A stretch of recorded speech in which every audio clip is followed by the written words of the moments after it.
Ettumanoor SMS public ലൈബ്രറിയുടെയും Sreemoolam nature ക്ലബിന്റെയും San Jose വിദ്യാലയത്തിന്റെയും സംയുക്ത ആഭിമുഖ്യത്തിൽ ലോക പരിസ്ഥിതി ദിനാചരണവും വൃക്ഷത്തൈ നടീലും വിതരണവും നടത്തി. സാൻജോസ് വിദ്യാലയത്തിൽ സംഘടിപ്പിച്ച ചടങ്ങ് മന്ത്രി VN വാസുദേവൻ ഉദ്ഘാടനം ചെയ്തു.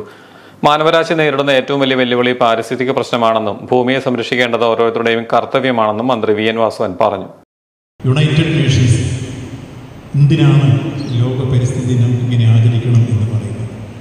ഇന്ന് മാനവരാശി നേരിടുന്ന ലോകത്തെ ഏറ്റവും വലിയ സാമൂഹ്യ പ്രശ്നങ്ങളിലൊന്ന് പാരിസ്ഥിതിക പ്രശ്നം തന്നെയാണ്. അന്തരീക്ഷത്തിൽ വന്നുകൊണ്ടിരിക്കുന്ന കാർബൺ ഡയോക്സൈഡ് വിവിധ വിദേശ രാജ്യങ്ങളിൽ ശുദ്ധമായി ശ്വസിക്കാനുള്ള അവസരം നിഷേധിക്കപ്പെടുന്ന രൂപത്തിലേക്ക്, അത് അത്രത്തോളം കാർബണെ ബഹിർഗമിക്കുന്ന രൂപത്തിലേക്ക് വരുന്നു. ഇത്തരമൊരു സ്ഥിതിവിശേഷം നമുക്ക് പരിഹരിക്കപ്പെടണമെങ്കിൽ സമൂഹത്തിന് നല്ല അവബോധം സൃഷ്ടിച്ചുകൊണ്ട് നമുക്ക് പാരിസ്ഥിതിക സംരക്ഷണം ഉറപ്പാക്കുന്ന രൂപത്തിലേക്ക് വരണം. അതിന് പല കാര്യങ്ങളും.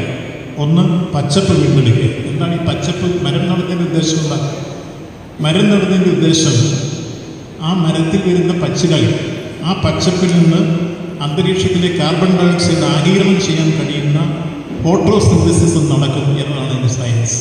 ഭൂമിയുടെ പച്ചപ്പൻ ജീവരാശിയുടെ നിലനിൽപ്പിന് ആവശ്യമാണെന്ന വള്ളത്തോളിന്റെയും ഭൂമിക്ക് ചരമഗീതം എഴുതിയ ONVയുടെയും കവിഭാവന ഏറെ ഗൗരവത്തോടെ ചർച്ച ചെയ്യപ്പെടേണ്ട കാലഘട്ടമാണിതെന്നും പാരിസ്ഥിതിക സംരക്ഷണത്തിൽ സമൂഹത്തിന് വലിയ അവബോധം ഉണ്ടാകേണ്ടതുണ്ടെന്നും മന്ത്രി അഭിപ്രായപ്പെട്ടു. വരും തലമുറയ്ക്ക് വേണ്ടി ഭൂമിയെ പുനരുജ്ജീവിപ്പിക്കാൻ ജൈവ വൈവിധ്യം നിലനിർത്തി കൃഷിയും ജലവും സംരക്ഷിച്ച് നിലനിർത്തേണ്ടതുണ്ടെന്ന് ലൈബ്രറി പ്രസിഡന്റ് G. പ്രകാശ് പറഞ്ഞു.